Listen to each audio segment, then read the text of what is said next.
नमस्कार दोस्तों, आप सभी का स्वागत है योगेंद्र साहब ऑनलाइन क्लासेस में। मैं आपका दोस्त, आपका होस्ट, आपका ट्यूटर दीपक इस ऑनलाइन प्लेटफॉर्म में आपका स्वागत करता हूं। ये हमारे परिवहन आरक्षक की क्लास है, जिसमें हम लोग मोटर व्हीकल एक्ट पढ़ रहे हैं 1988 संशोधन 2019। ठीक है, कल इसकी एक क्लास हो चुकी है, दो क्लास हो चुकी है। आज हम तीसरी क्लास देखते हैं। काफ़ी अच्छा पोस्ट है ये, परिवहन आरक्षक का बहुत ज़बरदस्त नौकरी है। इसमें फिजिकल नहीं है, केवल बॉडी मेजरमेंट है। आपको कंप्यूटर एनसीसी के सर्टिफिकेट के बोनस अंक भी मिलेंगे। बोनस अंक तभी मिल पाएंगे जब आप रिटर्न क्वालिफाई करोगे, तो बहुत अच्छे चांसेस हैं। काफ़ी अच्छी ये नौकरी भी है, जानते ही हैं परिवहन आरक्षक। ठीक है, इसमें जो सिलेबस में सबसे यूनिक चीज़ है वो यही है, मोटर व्हीकल एक्ट। उसके बाद पूरे सिलेबस क्या है, छत्तीसगढ़ का है। तो छत्तीसगढ़ तो नॉर्मल सभी पढ़ ही रहे हैं, पढ़ रहे होंगे भी, चाहे मंडी उप निरीक्षक के लिए हो या किसी भी चीज़ के लिए। आपको ये एक्स्ट्रा पढ़ना है, क्या, मोटर व्हीकल एक्ट, जो हम अभी पढ़ा रहे हैं। ठीक है, बहुत सरल है, बहुत अच्छी इसमें धाराएं हैं, और ऐसी धाराएं हैं जो यथार्थ रूप से आप देखते हैं, क्योंकि आप किसी न किसी रूप से परिवहन करते होंगे, गाड़ी चलाते होंगे, तो आप वहां से कनेक्ट कर पाएंगे कि हाँ, पुलिस वाला ऐसा बोला या मेरे साथ ऐसा हुआ। ठीक है, तो काफ़ी अच्छी ये क्लास होने वाली है। दोस्तों, मैं बताना चाहूँगा कि हमारी संस्था के द्वारा परिवहन आरक्षक का कोर्स भी चलाया जा रहा है और टेस्ट सीरीज भी चलाई जा रही है। ठीक है, अगर आप परिवहन आरक्षक का कोर्स या टेस्ट सीरीज लेना चाहते हैं तो हमारी संस्था के दिए गए नंबर 8770123687 पर संपर्क कर सकते हैं। उसी प्रकार मंडी उप निरीक्षक का भी कोर्स चल रहा है और मंडी उप निरीक्षक का भी टेस्ट सीरीज चल रहा है। ठीक है, अगर आप मंडी उप निरीक्षक की भी तैयारी कर रहे हैं तो बिल्कुल एक बार संपर्क करिए। और उसके बाद जो बहुप्रतीक्षित भर्ती है, शिक्षक भर्ती, उसकी भी हमारी संस्था के द्वारा क्लास चलाए जा रहे हैं। तो आप किसी भी भर्ती के संबंध में अगर जानकारी प्राप्त करना चाहते हैं तो हमारे नंबर 8770123687 पर संपर्क कर सकते हैं। देखिए दोस्तों, मैं ये नहीं बोलता कि आप हमारे साथ ही तैयारी करें। आप जरूर तैयारी करिए, चाहे कहीं से भी करिए, कैसे भी करिए, तैयारी करिए। नौकरी लगाना बहुत जरूरी है। अगर आप हमारे साथ जुड़कर तैयारी करना चाहते हैं, अपनी सफलता सुनिश्चित करना चाहते हैं, तो एक बार जरूर संपर्क करिए। ठीक है, तो ये सब हम लोग पढ़ चुके थे। कल जो मैं आपको यहाँ पे लिख के पढ़ाया था उसको मैं वापस टाइप करवा चुका हूँ, आप इस नोट्स पे देख सकते हैं। ठीक है, जैसे ये था लर्निंग लाइसेंस वाला, एल का निशान, अनुभवी, साथ में अनुभवी चालक होना चाहिए। ठीक है, उसके बाद वाहनों के प्रकार थे। तो हम लोग लगभग 52 धारा तक पढ़ चुके थे। ठीक, अभी आज आगे कंटिन्यू करते हैं। इसमें वो धाराओं, हाँ, 50 स्वामित्व हस्तांतरण से चालू करते हैं। इसमें उन धाराओं का समावेश किया गया है जो इंपॉर्टेंट है। ठीक है, जो जरूरी है पढ़ाने के लिए।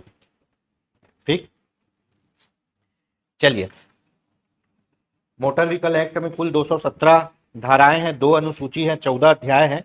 उसमें से अभी हम लोग 52 में पहुंचे हैं।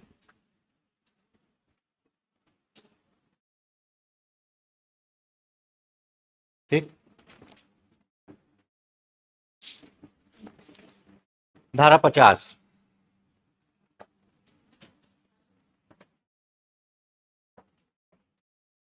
धारा 50 काफी इंपॉर्टेंट है ये आप लोग के संज्ञान में होना चाहिए, जानकारी में होना चाहिए, क्योंकि जब आप अपनी गाड़ियां बेचते हो तो यहां फंस जाते हो। धारा 50, धारा 50 में कहा जा रहा है, जब वाहन को बेचा या खरीदा जाता है तो मालिक का नाम बदलना आवश्यक है। डायरेक्ट पूछेगा वाहन के स्वामित्व का हस्तांतरण कौन सी धारा के अंतर्गत है। धारा 50, मान लो मैंने 2 साल पहले एक स्प्लेंडर खरीदी। अब मैं स्प्लेंडर बहुत अच्छे से चला लिया, अब मेरा मन नहीं है स्प्लेंडर चलाने का, मैं अपनी स्प्लेंडर को बेचना चाहता हूँ। एक आदमी आया, बोला भैया ठीक है, मैं 30,000 में लेने को तैयार हूँ। मैंने लिखा पढ़ी की स्टाम्प में साइन कराया, 30,000 में उसको अपना स्प्लेंडर बेच दिया, और मैं आराम से निश्चिंत बैठा हूँ। हाँ भैया, मैं तो अपनी गाड़ी बेच दिया, उसके बदले मैं पल्सर ले आया 220 और पल्सर चला रहा हूँ। अब क्या हुआ, जो मेरी स्प्लेंडर बेची गई थी उससे दुर्घटना हो गई, या उसमें शराब बेचते पकड़ा गए, या उसमें गांजा बेचते पकड़ा गए। अब नंबर से पता चले कि भैया वो गाड़ी तो मेरी है। अब मेरे को थाने वाले बुलाए, भैया गाड़ी तो आपकी है। तो मैं बोल रहा हूँ भैया मैं तो गाड़ी बेच दिया। तब बोलेंगे मेरे को थाने वाले, पुलिस वाले, जब आप गाड़ी बेचे तो गाड़ी का नाम ट्रांसफर क्यों नहीं कराए, है ना? क्योंकि अगर आपकी वाहन से दुर्घटना होता है या कोई भी अपराध होता है तो आप फंसोगे।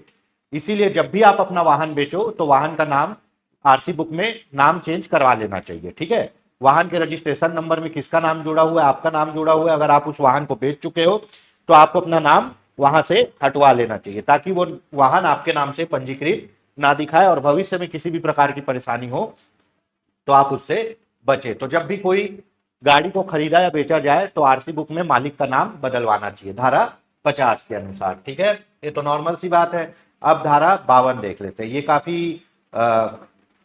यूनिक है। पुराने मालिक और नए मालिक दोनों को सूचना देनी होती है। जब आप गाड़ी का नाम ट्रांसफर कराओगे तो जो नाम ट्रांसफर करवाना चाहता है, नया मालिक और पुराने मालिक दोनों की सूचना, अब मान लो कोई आपकी गाड़ी चोरी करके ले गया और वो नाम ट्रांसफर कराने पहुंच गया और बिना आपसे पूछे आपका नाम ट्रांसफर कर दिया, तो गाड़ी तो मिलेगी नहीं। तो जब भी नाम ट्रांसफर होगा दोनों मालिक को सूचना देनी होगी और आरटीओ में आवेदन देना होगा। ठीक है, धारा 52 इसके अंतर्गत जिस रूप में मोटरयान पंजीकृत है उसमें मोटरयान मालिक किसी भी प्रकार का परिवर्तन नहीं करेगा, परंतु ईंधन के संबंध में संपरिवर्तन कीट अनुमति के बाद लगा सकते हैं। ये बहुत चीज होता है, ये बहुत होता है। आजकल के जो एकदम यंग जनरेशन है उनको कोई भी चीज नॉर्मल रूप में पसंद नहीं आती, वो उसमें कुछ यूनिकनेस करना चाहते हैं। अब देखना, आजकल रॉयल एनफील्ड बहुत चल रही है, बुलेट बुलेट लाएंगे काले कलर की, उसमें साइलेंसर है एक, उसमें साइलेंसर लगा देंगे दो, उसमें लाइट है एक, उसमें लाइट लगा देंगे 4 ठो, है ना। उसका कलर है काला, उसमें रेडियम लगा के रैप करा के उसको बना देंगे पीला। ठीक है, उसमें रिम लगा हुआ है, उसमें लगा देंगे अलॉय व्हील। ठीक है, अब भैया आपकी गाड़ी थी काले कलर की, अब दुर्घटना हुई, हम काली गाड़ी को खोज रहे हैं जबकि गाड़ी दिख रही है पीले कलर की, तो आरटीओ बोलता है गाड़ी कंपनी में जिस रूप से बनी हुई है आपको उसी रूप में उस गाड़ी को रखना है और उसी रूप में उस गाड़ी को चलाना है। अगर आप गाड़ी के रूप में परिवर्तन करोगे तो वो अपराध है। ठीक है, लेकिन आजकल देखना गाड़ी लेके आते हैं, कलर चेंज करवा देते हैं, अलग अलग मॉडिफिकेशन करवा देते हैं। तो एक चीज याद रखिए कि जिस कंपनी की आप गाड़ी चलाते हो ना, उस कंपनी के बाद बहुत अच्छे अच्छे इंजीनियर और बहुत अच्छे अच्छे डिजाइनर है। अगर गाड़ी को जैसा आप रखना चाहते हो वो अगर सही रहता तो वो खुद वैसा ही बना के बेचते, आपको बनवाने की जरूरत नहीं पड़ती। ठीक है, लेकिन यहाँ पे एक्स्ट्रा शो दिखाना है, एक्स्ट्रा हाइप क्रिएट करना है तो गाड़ी को मॉडिफाई करवा देते हैं, जो क्या है सरासर गलत है ना। साइलेंसर निकाल देंगे या डबल साइलेंसर लगा देंगे या फटाका लगा देंगे, बड़ी बड़ी लाइटें लगा देंगे, कलर चेंज करवा देंगे। तो भैया आरटीओ की धारा आपके सॉरी मोटर व्हीकल एक्ट की धारा 52 बोलती है कि गाड़ी जिस रूप में आप खरीदे हो कंपनी से उसी रूप में रखना है।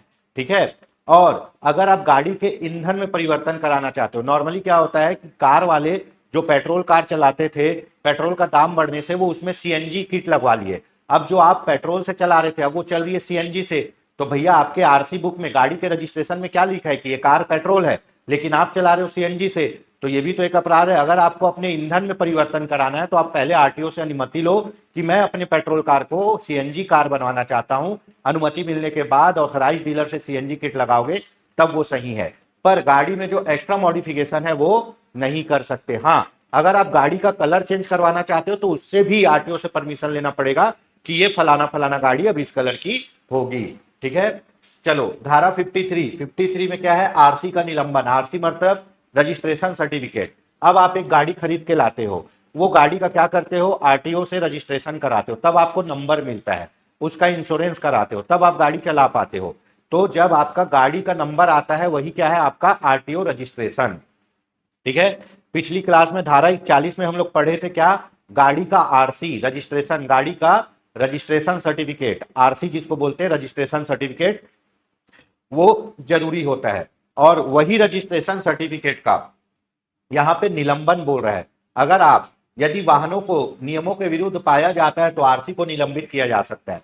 अब आपकी एक गाड़ी है, वो गाड़ी का नंबर है 777, आप उस गाड़ी में मॉडिफिकेशन करा लिए हो, बहुत चीज बदलाव कर लिए हो, अब आप पकड़ा गए, अगर आप बार बार उल्लंघन करोगे तो आपका वो जो रजिस्ट्रेशन है ना गाड़ी का, उसको निलंबित कर देंगे, सस्पेंड कर देंगे। मतलब गाड़ी अब आपकी रोड में नहीं चल सकती, क्यों, क्योंकि उसका आरसी सस्पेंड है। ठीक है, उसके बाद भी अगर आप बार बार गलती करते रहोगे तो आपके आरसी को डायरेक्ट रद्द कर देंगे। रद्द मतलब पूरी तरह खत्म कर देंगे आरसी को। अब आपकी गाड़ी किसी भी हालत में रोड में नहीं चल सकती। तो याद रखना धारा 41 में आरसी की बात कही गई है, रजिस्ट्रेशन सर्टिफिकेट की बात कही गई है। धारा 53 में उसी रजिस्ट्रेशन सर्टिफिकेट के निलंबन की बात की गई है कि आपके रजिस्ट्रेशन सर्टिफिकेट को सस्पेंड कर सकते हैं। ठीक है, चलो कब, जब आप नियम के विरुद्ध गाड़ी चलाते हो, आपकी गाड़ी नियम के विरुद्ध पाई जाती है तो। धारा 56, 53 था 56 फिटनेस प्रमाण पत्र। फिटनेस प्रमाण पत्र मतलब आपका गाड़ी का ओके रिपोर्ट कि आपकी गाड़ी रोड में चलने लायक है या नहीं है, जो ओके रिपोर्ट मिलता है उसी को बोलते हैं फिटनेस प्रमाण पत्र। जैसे आपका मेडिकल सर्टिफिकेट होता है ना कि भैया आपके हाथ पैर सही है, आप काम कर सकते हो, आप अच्छे हो, स्वस्थ हो, जो आपका मेडिकल सर्टिफिकेट का वैल्यू है वही गाड़ी के फिटनेस प्रमाण पत्र का वैल्यू है।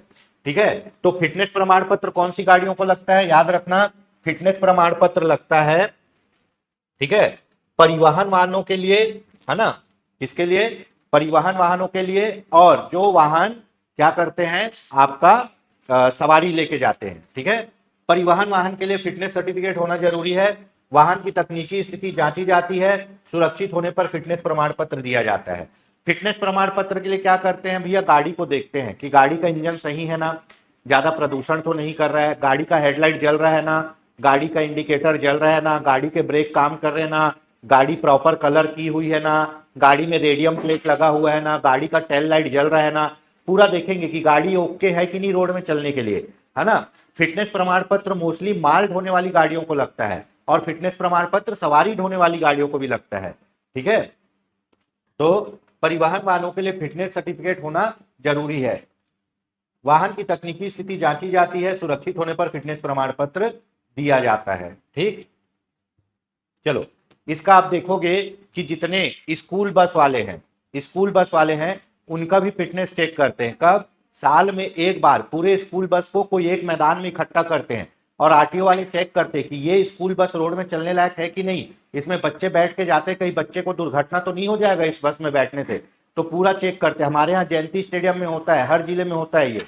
ठीक है, तो जब फिटनेस प्रमाण पत्र ओके रहेगा तभी क्या होगा, गाड़ी रोड में चल सकती है।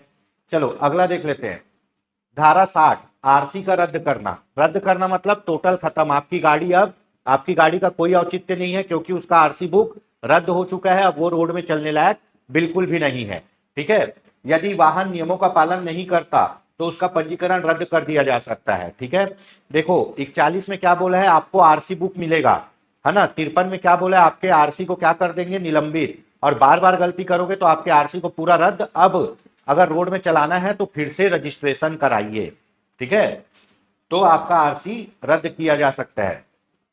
परमिट 66, बहुत इंपॉर्टेंट, परमिट की आवश्यकता, कोई भी परिवहन वाहन बिना परमिट के यात्रियों या माल को नहीं ले जा सकता। परमिट किसके लिए चाहिए, परमिट अपने को चाहिए रहता है परिवहन करने वाली गाड़ी जिसमें सवारी बैठते हैं, और माल ढोने वाली गाड़ी। परमिट मतलब रोड में एक निश्चित रूट में चलने का परमिट। अब मान लो एक बस है, एक बस है जो कहां से, दुर्ग से, एक बस है जो दुर्ग से रायपुर जाती है, दुर्ग से रायपुर जाती है, तो इसका परमिट कहां से कहां तक का बनेगा, दुर्ग से रायपुर तक का। परमिट किसके लिए बनता है भैया, परमिट याद रखना यात्रियों गाड़ी के लिए और माल के लिए बनता है, प्राइवेट गाड़ी को परमिट की जरूरत नहीं होती, प्राइवेट गाड़ी कहीं भी घूम लो। अगर आप सवारी गाड़ी चला रहे हो या माल ढोने वाली गाड़ी चला रहे हो तो आपको परमिट बनाना पड़ेगा। ये जो बस है ये दुर्ग से रायपुर जाती है, और ये बस दुर्ग से रायपुर जाती है रोड नंबर 53 से, नेशनल हाईवे 53 से। ठीक है, तो इसका परमिट कैसे बनेगा, दुर्ग से रायपुर का बनेगा, और कौन से रोड का बनेगा, रोड का बनेगा 53 का, मतलब ये दुर्ग, भिलाई, चरोदा, कुम्हारी, टाटीबन, एम्स होते हुए जय स्तंभ चौक जाएगी, है ना। क्यों, क्योंकि इसका रूट यही है। ये बस दुर्ग से पाटन होते हुए रायपुर नहीं जा सकती, क्यों, क्योंकि इसका परमिट कहां का है, इस रोड का है। तो परमिट में क्या होता है, याद रखना, परमिट में जिस रूट में बोला गया है उसी रूट में चलना है, जिस समय पे बोला गया है यात्री गाड़ियों को, जिस समय पे बोला गया है यात्री गाड़ियों को उसी समय पर चलना है। ठीक है, तो ये होता है परमिट। और ऐसे ही माल वाली गाड़ियों का परमिट होता है। मान लो एक गाड़ी है जो नागपुर से संतरा लेके हमेशा कहां आती है, रायपुर आती है, तो उसका परमिट कहां बनेगा, नागपुर से रायपुर बनेगा। जैसे ट्रक है तो ट्रक का क्या बनता है, all India permit. All India permit मतलब वो पूरे इंडिया में कहीं भी जा सकती है। और एक बनता है नेशनल परमिट, मतलब वो पूरे इंडिया में कहीं भी जा सकती है। अगर कोई गाड़ी पर्टिकुलर एक ही रोड में चलती है तो उसको उस रोड का परमिट बनवाना पड़ता है, वो उसी रोड में वहीं तक जा सकती है। और अगर आप ऑल इंडिया और नेशनल परमिट बनवा लोगे तो कहीं भी जा सकते हो। ठीक है, परमिट किसके लिए, परमिट उस गाड़ियों के लिए जो या तो सवारी ढोते हैं या माल ढोते हैं। ठीक है, और परमिट के अनुसार ही चलना होता है। बस के लिए परमिट बहुत आवश्यक है, बिना परमिट के बस नहीं चल सकती। ठीक है, चलिए आगे देखते हैं। बस, टैक्सी, ट्रक आदि के लिए परमिट जरूरी होता है। परमिट आरटीओ द्वारा जारी किया जाता है। परमिट में जो नियम है आपको उसको फॉलो करना पड़ेगा। आरटीओ से आपको परमिट मिलेगा, जिस रोड में जिस समय पे बोलेंगे उसी समय पे चलना पड़ेगा सवारी गाड़ियों को, बस को खासकर, ठीक है, क्योंकि बस समय से चलता है।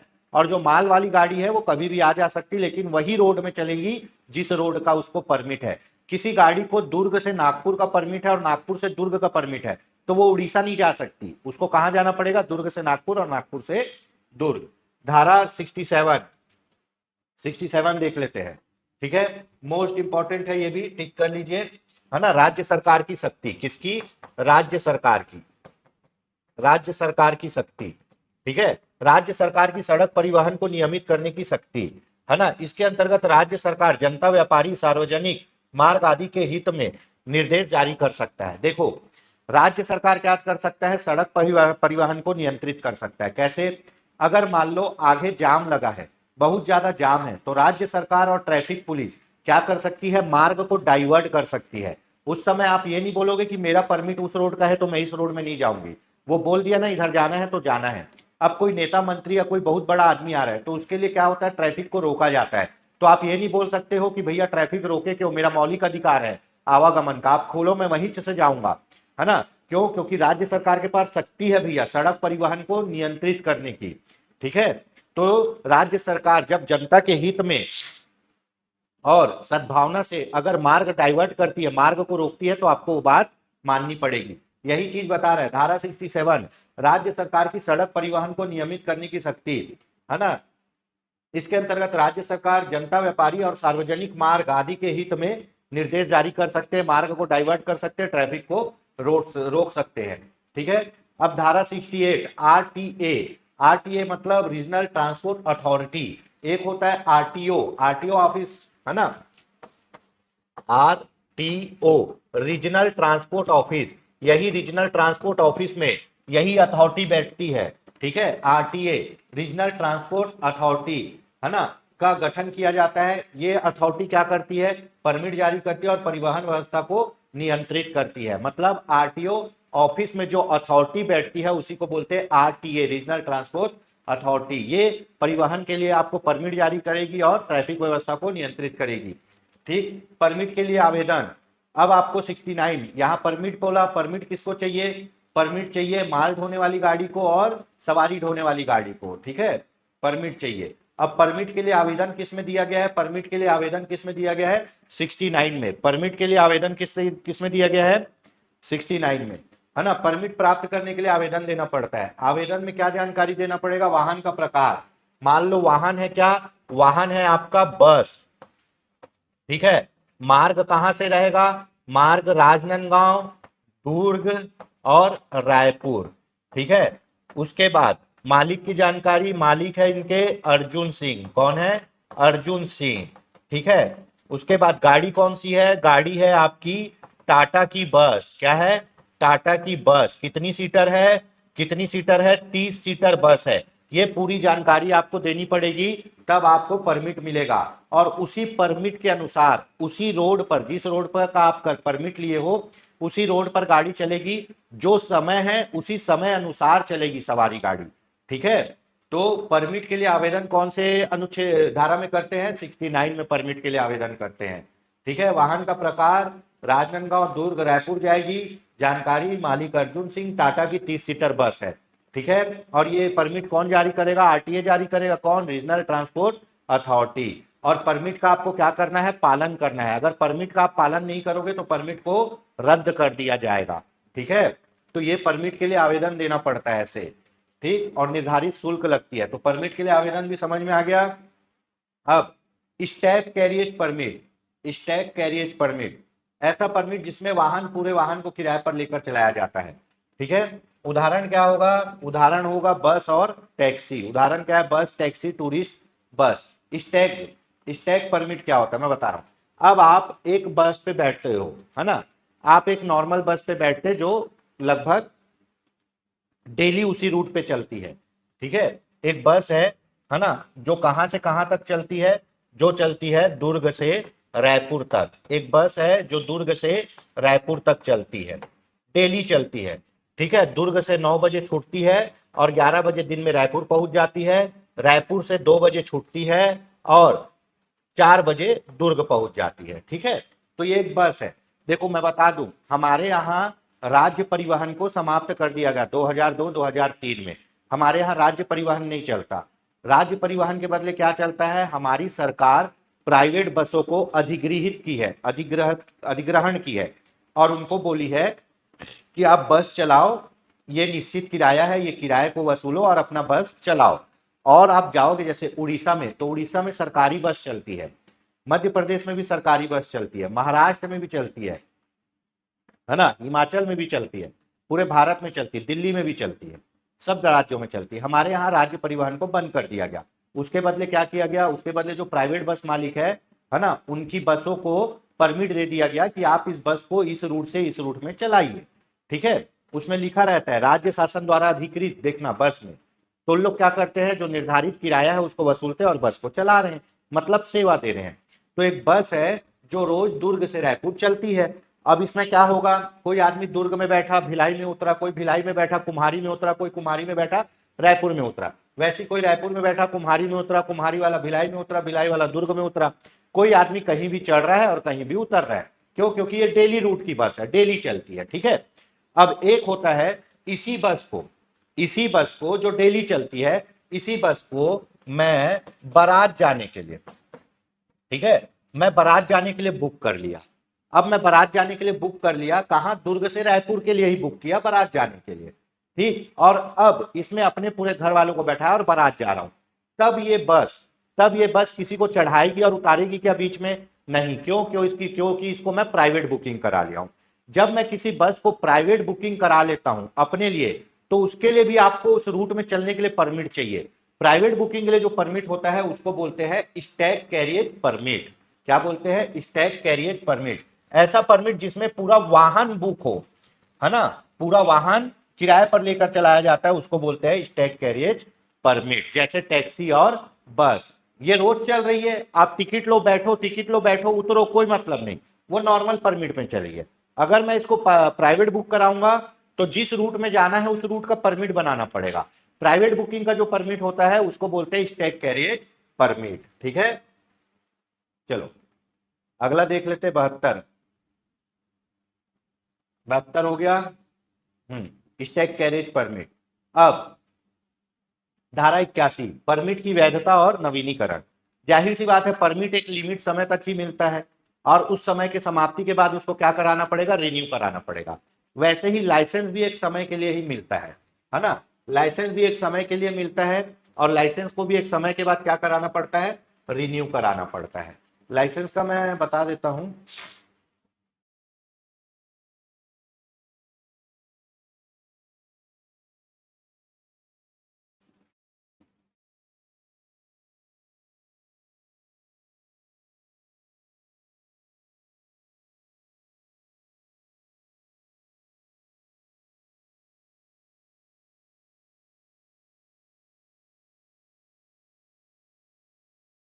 देखिए, ड्राइविंग लाइसेंस की वैधता अवधि, है ना, इस धारा में, धारा 14 ड्राइविंग लाइसेंस की वैधता अवधि, इस धारा में लाइसेंस की वैधता बताई गई है।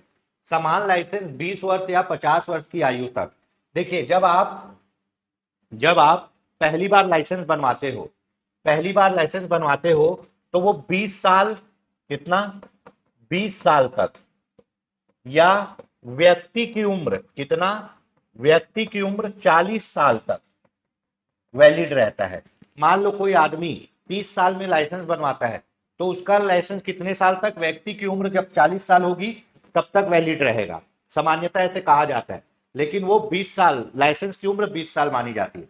40 साल बाद हर 10 साल में, है ना, हर 10 साल में इसका क्या होगा? नवीनीकरण होगा। और 55 साल बाद हर 5 साल में, जब आदमी की उम्र 55 साल हो जाएगी तो हर 5 साल में नवीनीकरण कराना पड़ेगा। और जो परिवहन वाली गाड़ी चलाते हैं, परिवहन मतलब आपका माल ढोने वाला और सवारी ढोने वाली गाड़ी चलाते हैं, उनके लाइसेंस को हर 5 वर्ष में रिन्यू कराना पड़ेगा। 5 वर्ष बाद जब आपका लाइसेंस एक्सपायर हो जाएगा तो आपको आरटीओ ऑफिस जाके अपना चेकअप करवा के, मेडिकल करवा के आपको फिर से लाइसेंस रिन्यू कराना पड़ेगा। क्यों? क्योंकि आप माल ढोते हैं, दूसरे सवारियों को बैठाते हैं, आपके पीछे कई जिंदगियां क्या है, दाव पे लगी हुई है। तो इसीलिए आप जब ठीक होगे तभी आपको गाड़ी चलाने दिया जाएगा। सामान्य आदमी का जो लाइसेंस है 20 साल तक वैलिड रहता है, और जैसे ही व्यक्ति की उम्र 40 साल हो जाती है, 40 साल के बाद हर 10 साल में लाइसेंस रिन्यू करवाना है, और उम्र अगर 55 साल हो गई है तो उसके बाद हर 5 साल में लाइसेंस रिन्यू कराना पड़ेगा।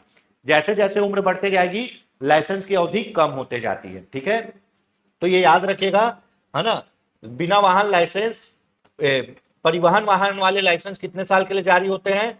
5 वर्ष के लिए। सामान्य लाइसेंस 20 वर्ष के लिए जारी होते हैं, और 40 साल बाद, अगर व्यक्ति की उम्र 40 साल हो गई है तो उसके बाद हर 10 साल में लाइसेंस रिन्यू होगा, और व्यक्ति की उम्र 55 साल हो गई है तो उसके बाद हर 5 साल में लाइसेंस रिन्यू किया जाएगा। वैसे ही आपका परमिट भी रिन्यू होता है।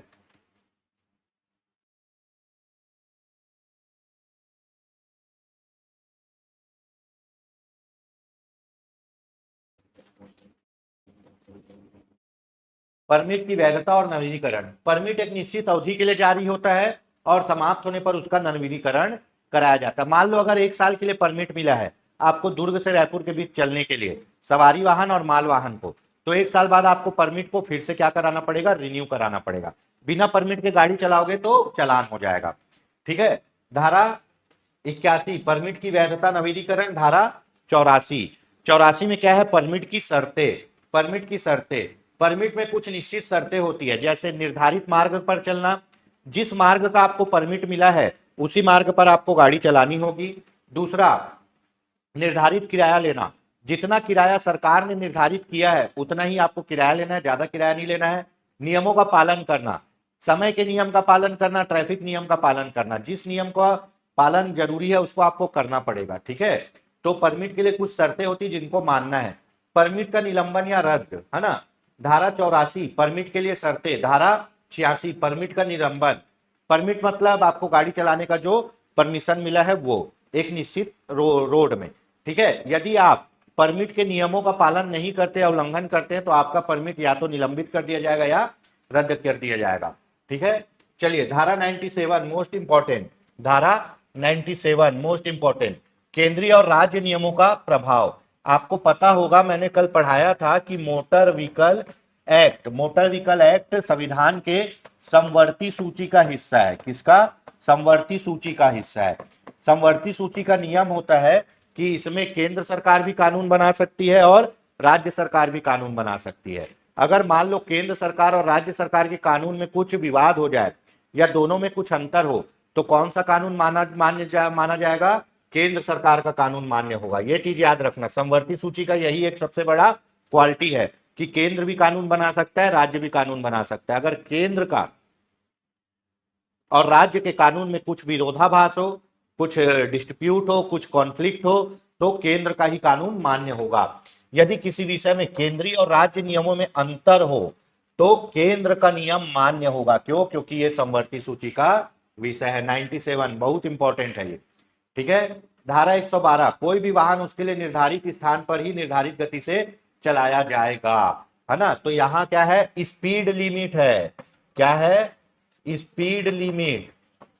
ठीक है, आप देखना बोर्ड लगे रहता है, बोर्ड लगे रहेगा। बोर्ड में इधर ऐसे कार बने रहेगा, कार के सामने लिखे रहेगा आपका 60, और बोर्ड में ऐसे ट्रक बने रहेगा और ट्रक के सामने लिखे रहेगा 40। मतलब कार, आपका जो कार है वो कितने किलोमीटर प्रति घंटा चलना चाहिए? 60, और बस की ट्रक और बस कितना चलना चाहिए? 40। तो यही स्पीड लिमिट धारा 112, है ना। कोई भी वाहन उसके लिए निर्धारित की गई गति के अनुसार ही चलेगा। अगर निर्धारित गति से ज्यादा चलाओगे तो चालान कट जाएगा। आजकल देखना हाई सिक्योरिटी नंबर प्लेट लग गया है और कैमरा लगा हुआ है ना, इंफ्रारेड कैमरा लगा हुआ है। जैसे ही आप निर्धारित गति से तेज जाओगे फोटो खिंचाएगा और ऑनलाइन चालान आपके मोबाइल में आ जाएगा। ठीक है, अभी होली के समय लोग एकदम मस्त मदिरा पान करके खूब तेज गाड़ी चलाते हैं, तो समय जगह जगह पर पुलिस वाले मशीन लेके बैठे थे, जिसका भी स्पीड ज्यादा तेज होगा उसकी गाड़ी का फोटो खिंचाएगा और उसके रजिस्टर नंबर में ऑटोमेटिक ई चालान चले जाएगा। तो भैया ओवर स्पीड नहीं करना है, ओवर स्पीड नहीं करना है। तो ये मोस्ट इंपॉर्टेंट है स्पीड लिमिट धारा किसमें बताया गया है? 112 में। कोई भी वाहन उसके लिए निर्धारित स्थान पर निर्धारित गति से चलाया जाएगा। अगर, है ना, अगर आप ओवर स्पीडिंग करते हो, ये इस धारा 112 का पालन नहीं करते, ओवर स्पीडिंग करते हो, धारा 112 का पालन नहीं करते, तो धारा 183 के अंतर्गत चालान होता है। 112 में बताया गया है कि आप अपने स्पीड लिमिट से ही गाड़ी चलाइए, और अगर स्पीड लिमिट से गाड़ी नहीं चलाते हैं, ओवर स्पीड चलाते हैं, तो धारा 183 के अंदर चालान हो जाएगा। ठीक है, धारा 112 क्या? Speed limit. चलिए, धारा 113 मोस्ट इंपॉर्टेंट, किसी भी वाहन में निर्धारित भार सीमा के अधिक भार नहीं रखा जाएगा। ठीक है, ये क्या होगा? ओवरलोड। ओवरलोड। अब देखना, बड़ी बड़ी गाड़ियों में आप माल भर के चलते हैं, है ना, वो गलत है। ठीक है, जो छह चक्का जो ट्रक होती है, उसमें माल भरने का कितना लिमिट होता है? 9 टन। ठीक है, 6 चक्का। 10 चक्का में कितना माल आता है? 16 टन। ठीक है, 10 चक्का में कितना माल भरा जा सकता है? 16 टन। तो देखो, ऐसे फिक्स है कि जितने ज्यादा चक्के उतना ज्यादा माल भरा जाता है, जितने कम चक्के उतना कम माल भरा जाता है। एक मैं बता रहा हूं, 6 चक्का ट्रक में 9 टन माल आता था, 10 चक्का ट्रक में 16 टन माल, माल बस 16 टन। ठीक है, यहां तक हुआ। तो जो लिमिट है, भार ढोने की जो लिमिट है, उसी लिमिट में गाड़ी में क्या करना है? भार डालना है। उससे ज्यादा अगर आप भार डालोगे तो जुर्माना लगेगा। ठीक है, इसीलिए आप देखना, बॉर्डर में, बॉर्डर मतलब जैसे आप इधर जाओगे, महाराष्ट्र में पड़ेगा चिचोला बॉर्डर, इधर पड़ेगा उड़ीसा बॉर्डर, तो बॉर्डर में पूरा टोल गेट जैसा बहुत बड़ा गेट बना रहेगा, और हर टोल गेट में एक मशीन लगा रहेगा जिससे वजन तौलेंगे। उस मशीन के ऊपर गाड़ी जाएगी, मशीन में वजन दिखा देगा। वहां बैठे रहते हैं परिवहन वाले लोग, यही जो आप नौकरी ज्वाइन करोगे, और उन लोग देखेंगे गाड़ी ओवरलोड है, तुरंत चालान करेंगे। वहां हर गाड़ी का वजन होता है, पूरा रोड में ऐसे वेट ब्रिज लगा रहता है। कभी चिचोला बॉर्डर जाओ तो देखना। ठीक है, किसी भी वाहन में निर्धारित भार सीमा के भीतर ही भार रखा जाएगा, धारा 113 के अंतर्गत। 112 ओवर स्पीड है, 113 ओवरलोड है। ठीक है, धारा 114 वाहन तौलने की शक्ति। ठीक है, अधिकारी को यह अधिकार होता है कि वह वाहन को तौलने के लिए रोक सकता है। मोस्ट इंपॉर्टेंट, अब आप 113 में बोलते हो कि गाड़ी में ज्यादा भार नहीं डालना है। अब गाड़ी में ज्यादा भार नहीं डालना है बोले हो, तो गाड़ी को तो तौलना पड़ेगा, तो गाड़ी को तो हाथ से उठा के तौल नहीं पाओगे। गाड़ी को तौलने के लिए क्या करना पड़ेगा? वेट ब्रिज में लेके जाना पड़ेगा। गाड़ी को तौलने के लिए क्या करना पड़ेगा? वेट ब्रिज में लेके जाना पड़ेगा। अब वेट ब्रिज में लेके जाओगे और ड्राइवर बोल रहा है भैया मेरी गाड़ी कैसे रुकवा लिए, तुमको अधिकार नहीं है, तो भैया ये अधिकार दिया गया है आरटीओ वाले को धारा 114 के तहत। धारा 114 के तहत आरटीओ वाले को यह अधिकार दिया गया है ना, कि वो आपकी गाड़ी को रुकवा के गाड़ी को क्या कर सकता है? तौल सकता है, वजन करवा सकता है। ठीक,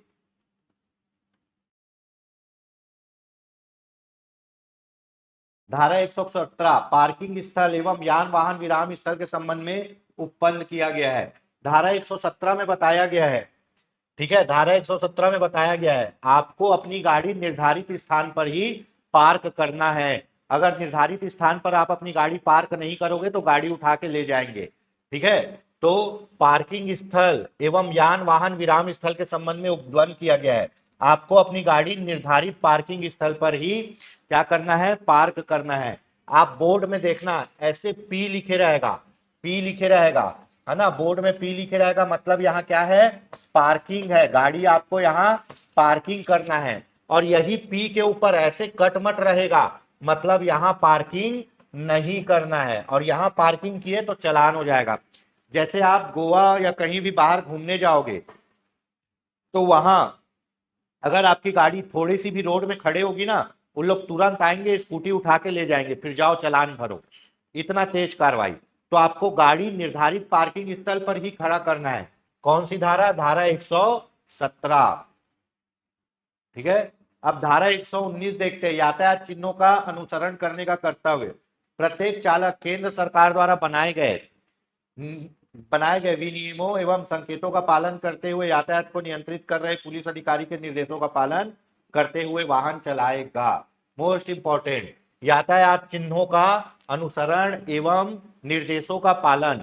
ये जितने यातायात चिन्ह है ना, जितने चिन्ह हैं, ये मोटर व्हीकल एक्ट 1988 के अनुसूची 1 में है। किसमें एक में है? अनुसूची 1 में। अनुसूची 1 में क्या है? पूरे चिन्ह है ना। दाएं मुड़िए, बाएं मुड़िए, ओवरटेक मत करिए, हॉर्न बजाइए, हॉर्न मत बजाइए, अस्पताल है, स्कूल है ना, मानव रहित पार्किंग, मानव के साथ पार्किंग, ठीक है। तो ये सब चिन्ह है। तो आपको धारा 119 बोलता है कि भैया आपको ट्रैफिक के नियमों का, ट्रैफिक के चिन्हों का पालन करना है। ओबे द ट्रैफिक रूल, धारा 119। अगर नहीं करोगे तो चालान कटेगा। और पुलिस अधिकारी के निर्देशों का भी पालन करना है, ठीक। वाहन खड़ा करना, धारा 120, ठीक है। वाहन केवल निर्धारित स्थान पर ही पार्क करना चाहिए, इसमें भी वही बात बोला है।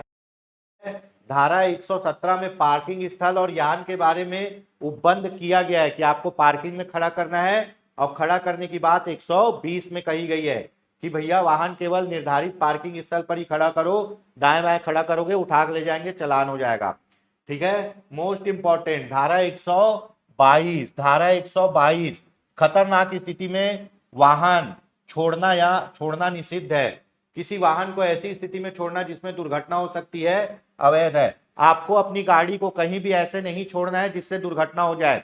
आप अपनी गाड़ी बीच रोड में खड़ा कर दिए हो और चले गए पान खाने, पीछे से आया बाइक वाला, टकराया, जय माता दी हो गया, सजा होगी आपको। क्यों? एक तो अवैध पार्किंग में खड़ा किए और दूसरा गलत तरीके से वाहन छोड़ के गए हो, ठीक है। अब आपकी वाहन में कुछ जलने वाले पदार्थ हैं, फटाके हैं, जलने वाले पदार्थ, उसको आप पूरा कवर नहीं किए और वाहन को खुले रोड में छोड़ दिए हो, कोई भी आग लगाया धूमधाम हो जाएगा।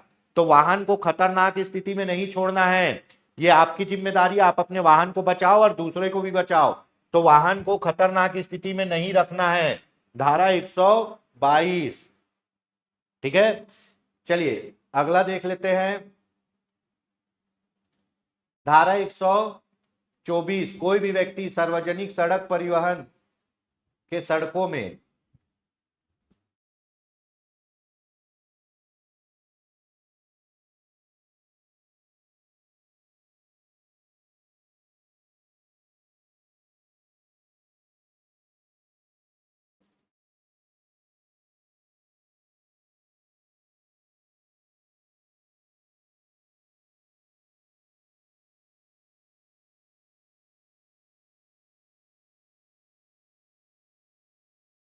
धारा 124, 122 में बोल रहा है खड़े खतरनाक नहीं छोड़ना है ना।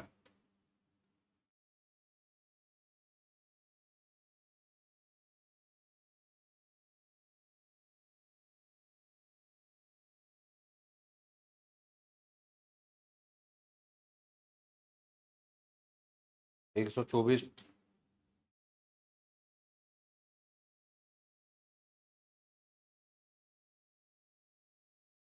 हम्म, धारा 124 मोस्ट इंपॉर्टेंट, खूब चालान पटाते हो आप लोग इसमें, है ना। धारा 124, सुरक्षा के उपाय, सुरक्षा के उपाय, ठीक है, सुरक्षा के उपाय। इसमें कहा गया है वाहन चालक और मालिक का कर्तव्य होगा कि वाहन में सुरक्षा के उपाय हो, जैसे सीट बेल्ट, सुरक्षित दरवाजे, यात्रियों के लिए सुरक्षित बैठने की व्यवस्था। यदि सुरक्षा उपाय नहीं है तो दुर्घटना होने पर कानूनी कार्रवाई हो सकती है। तो सुरक्षा के उपाय के कर्तव्य, सुरक्षा के उपाय के कर्तव्य ये किसके होंगे? मालिक के, है ना। इसमें बोला गया है वाहन में क्या हो? सीट बेल्ट हो, सीट बेल्ट, दरवाजे, ठीक है। उसके बाद क्या? बैठने की उचित व्यवस्था, बैठने की व्यवस्था, ये सब होनी चाहिए। अगर नहीं है और दुर्घटना हो गया तो मालिक पर कार्रवाई की जाएगी। तो धारा 124, सुरक्षा के उपाय, कोई भी व्यक्ति सार्वजनिक सड़क परिवहन के वाहनों में, है ना, क्या हो? सीट बेल्ट हो, दरवाजे हो, बैठने की व्यवस्था हो, पूरे सुरक्षा के उपाय होने चाहिए। अगर सुरक्षा के उपाय नहीं है और दुर्घटना होती है तो मालिक पर कार्रवाई होगी। ठीक है, धारा 123 क्या बोलता है, धारा 123 भी बता देते हैं, ये अभी टाइप नहीं हुआ है, टाइप करा देंगे। धारा 123, धारा 123, 123 में क्या कहा गया है, ठीक है, धारा 123 में कहा गया है ना, राइडिंग ऑन रनिंग बोर्ड निषिद्ध, राइडिंग ऑन रनिंग बोर्ड निषिद्ध, किसी भी चलती हुई गाड़ी में रनिंग बोर्ड बाहरी किनारे पर बैठना, खड़े होकर यात्रा करना प्रतिबंधित है। यह नियम यात्रियों की सुरक्षा के लिए बनाया गया है। यदि कोई व्यक्ति ऐसा करता है तो कानूनी अपराध माना जाएगा और जुर्माना लगाया जाएगा। मतलब चलती गाड़ी में चढ़ना, चलती गाड़ी में उतरना, गाड़ी में पैर लटका के बैठना, चलती गाड़ी में खड़ा होना, चलती गाड़ी से हाथ बाहर निकालना, ये सब अपराध है। इसी को बोलते हैं riding on running board, riding on running board निषिद्ध है। भैया आपको चलती गाड़ी से बाहर कूदना नहीं है, चलती गाड़ी पे चढ़ना नहीं है, चलती गाड़ी में खड़े नहीं होना है, चलती गाड़ी से हाथ नहीं निकालना है, चलती गाड़ी से मुंडी निकाल के थूकना नहीं है। क्यों? क्योंकि इससे दुर्घटना हो सकती है, अगर दुर्घटना हो गई तो कार्रवाई होगी। इसीलिए गांव वाले लोग जब बारात जाते हैं ना तो ट्रैक्टर में खड़े होके जाते हैं, छोटा हाथी पिकअप में खड़े होके जाते हैं, और जैसे ही शहर में आते हैं पुलिस उनको पकड़ लेती है। क्यों? क्योंकि जो गाड़ी में आपके बैठ के आ रहे हो वो गाड़ी तो है ही नहीं भाई सवारी बैठाने के लिए, वहां तो बैठने की व्यवस्था है ही नहीं। ऊपर से आप चलती गाड़ी पे खड़े हो, दरवाजे पे लटके हो, पैर लटका के बैठे हो, तो फिर पुलिस क्या करती है, चालान करती है। अधिकतर देखना बारात के समय जब गांव से बारात निकलता है और ट्रैक्टर में या फिर छोटा हाथी में या पिकअप में गाड़ी आती है और शहर में ट्रैफिक सिग्नल पर पहुंचती तो पुलिस वाले पकड़ लेते। धारा 123 के अनुसार राइडिंग ऑन रनिंग बोर्ड, इसमें कहा जाता है कि चलती गाड़ी में ना चढ़ना है, चलती गाड़ी से उतरना नहीं है, चलती गाड़ी में खड़े भी नहीं होना है, चलती गाड़ी से पैर नहीं लटकाना है, हाथ नहीं निकालना है, मुंडी नहीं निकालना है। और ऐसा करोगे और दुर्घटना होती है तो कानूनन अपराध माना जाएगा और जुर्माना भी लगाया जाएगा। और धारा 124 में क्या बोला है, सुरक्षा के उपाय बोला है कि भैया गाड़ी में सीट बेल्ट हो, गाड़ी में बैठने की व्यवस्था हो, प्रॉपर दरवाजे खिड़की हो, है ना, ये मालिक का कर्तव्य है। तो आज के लिए धारा 124 तक देखते हैं, नेक्स्ट पढ़ेंगे अगली क्लास में। मैं फिर से बताना चाहूंगा दोस्तों, हमारी संस्था के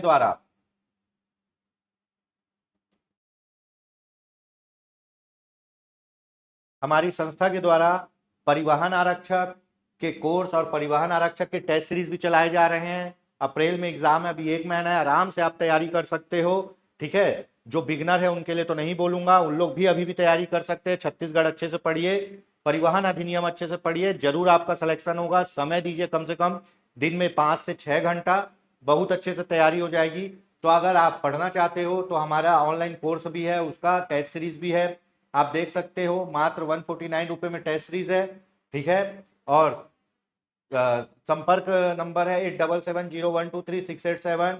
वैसे ही मंडी उप निरीक्षक के बारे में भी टेस्ट सीरीज भी है, कोर्स भी है। अगर आप लेना चाहते हो या इसके संबंध में कोई जानकारी चाहते हो तो संस्था के दिए गए नंबर 8770123687 पर संपर्क कर सकते हो।